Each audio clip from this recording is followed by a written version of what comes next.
Bonjour à tous, mon invité de ce 100% Info a des mains expertes. Je reçois mademoiselle Sarah Tiamela. Vous êtes étudiante en 5e année de comptabilité à l'INPHB, CPDEC, et puis vous êtes fondatrice d'Ethnica Ethnica. Alors, bonjour et heureux de vous recevoir. Bonjour monsieur, c'est moi qui suis heureuse d'être sur ce plateau aujourd'hui. Alors, pourquoi Ethnica Ethnica ? Ethnica Ethnica, parce que je fais mes articles à partir du pain, ce qui est très ethnique. Et il faut dire aussi que le mot ethnique est beaucoup utilisé dans le monde de la mode pour certaines marques. Raison pour laquelle j'ai voulu me distinguer en disant Ethnica Ethnica 2 fois. Parce que j'aime sortir de l'ordinaire, je veux que ça sonne 2 fois dans l'esprit des autres. Et que ça marque tout de suite les esprits. Alors vous êtes venu sur ce plateau avec quelques objets de votre création. Alors montrez-nous. Je vous montre d'abord le premier article que j'ai créé en tant qu'Ethnica Ethnica, c'était le bonnet wax satin, qui est parti d'un bonnet de nuit. Un bonnet de nuit, qui est parti d'abord d'un besoin personnel.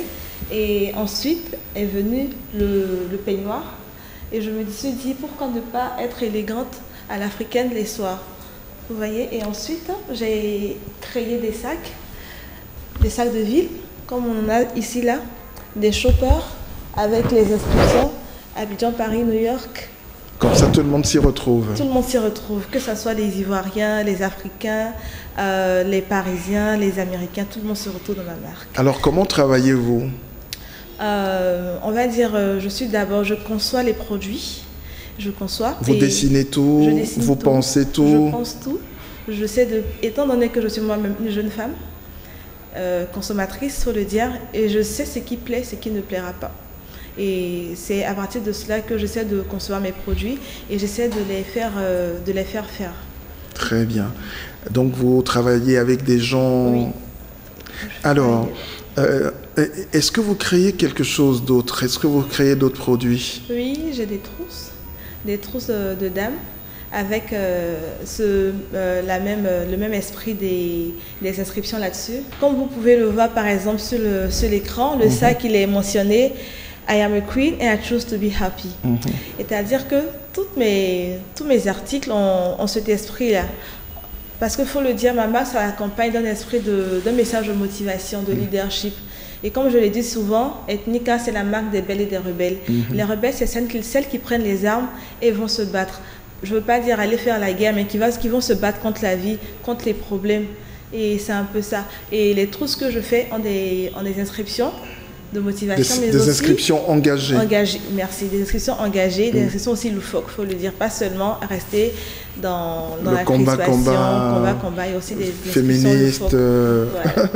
Il faut prendre la vie avec le sourire. Très bien. Il faut sourire à la vie. Il faut sourire à la vie. Très bien. Alors, comment en êtes-vous arrivé là?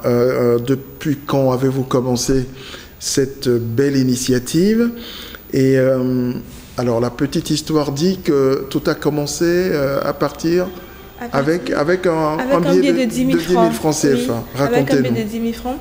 Je vous explique un peu. La marque est partie d'une période où je me sentais vraiment pas bien émotionnellement. Et j'avais un seul billet, mon dernier billet de 10 000 francs que mon père m'a remis avant son voyage. Je ne savais pas quoi faire, je pensais, et je me suis dit, pourquoi ne pas créer quelque chose qui va me rapporter? Et c'est ainsi que le besoin que j'avais moi-même auparavant exprimé par rapport à mes cheveux, je me suis dit, mais pourquoi ne pas créer quelque chose qui puisse aussi servir aux autres? Et c'est ainsi que je suis allée à Djamé, j'ai acheté 3 morceaux de pain et j'ai acheté 3 mètres de tissu. Avec le billet de 10 000. Et j'ai cherché dans tout à Djamé, j'ai marché partout. J'ai vraiment cherché, trouver quelqu'un qui pourrait m'aider à confectionner ces chapeaux. Et c'est ainsi que je les ai faits. J'avais peur au départ, j'avais très peur. Je me suis dit, mais est-ce que les gens vont accepter, ils vont adhérer, ils ne vont pas me repousser mon idée et tout. Et je me suis lancée un dimanche. Et quand j'ai présenté, les gens adhéraient. J'avais 9 bonnets et les 9 sont partis tout de suite. C'est-à-dire que comment vous avez présenté cela? Sur quel support? Il faut dire qu'au départ, j'avais un peu, je ne me présentais pas moi-même. Je mettais ça, je prenais seulement des photos des chapeaux et je prenais des photos de personnes, mais pas les miennes. De personnes, mais pas les miennes, que je mettais sur Facebook. Parce que c'est là que je vends principalement. Et les gens aimaient. Elles m'ont demandé, ah mais ces chapeaux que tu fais là, c'est vraiment bien. Je dis oui. Et il y a des personnes même à l'étranger qui sont venues me demander avec qui j'ai échangé, avec qui j'ai changé et qui les revendent là-bas. Et c'est de là que c'est parti. Et quand j'ai fait les chapeaux, j'ai retiré 20 000 francs comme bénéfice.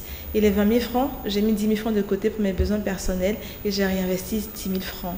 Et les 10 000 francs, quand j'ai réinvesti, j'ai encore eu 20 000 francs. Et les 20 000 francs, j'ai encore réinvesti et j'ai eu 50 000 francs. Et c'est ainsi de ce que c'est parti. Là, vous êtes riche.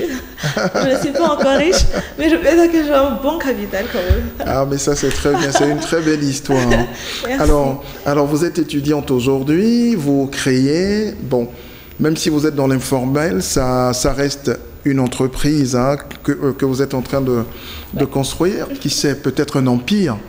Moi, je vous le souhaite. Merci. Alors, j'imagine que quand vous allez terminer vos études, vous n'irez pas demander un emploi dans une entreprise. Vous en avez déjà créé vous-même. Effectivement. Faut le dire, aller faire du porte-à-porte pour avoir un emploi pour l'instant, c'est pas trop dans mes projets. Ce que j'envisage, c'est de créer mon empire, comme vous l'avez dit.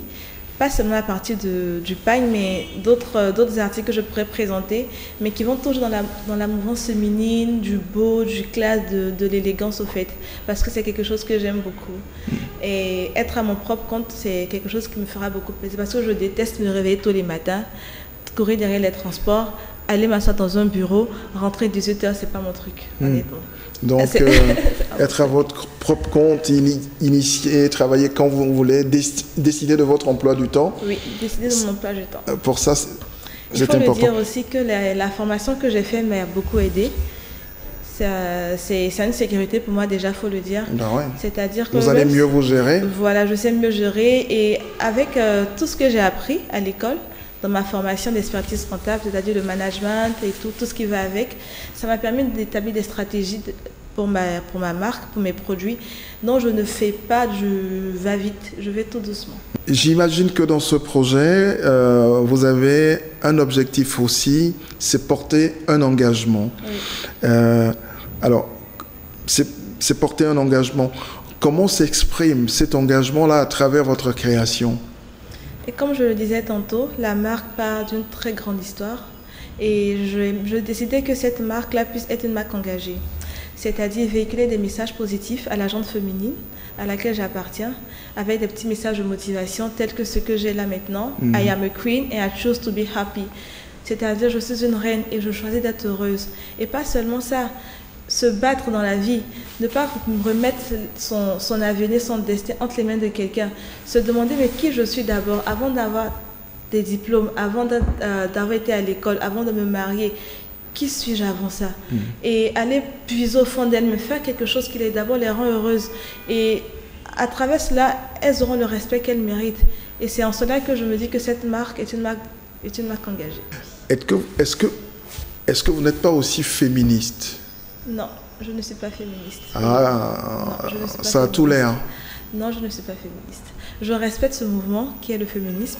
Et j'aime beaucoup Madame Chimamanda Ngozi, mais dire que je suis féministe, non, c'est un peu trop pour moi parce que je vais me dire, l'homme et la femme ne seront jamais pareils, si je peux me le dire, si je peux le dire ainsi. D'abord peut-être de mon éducation musulmane, mais pour moi l'homme et la femme c'est tout autre. Et je respecte le féminisme en ce sens que ce sont des personnes, des femmes qui ont beaucoup lutté pour les femmes en Afrique, pas seulement en Afrique mais dans le monde entier, que ce soit en Asie, au Moyen-Orient. Les femmes qui n'avaient pas le droit au vote, qui avaient des salaires pas pareils que les hommes. Je pense qu'elles ont eu le combat à elles, que je respecte beaucoup. Mais dire que je me reconnais dans ce mouvement de féminisme, non. Très bien.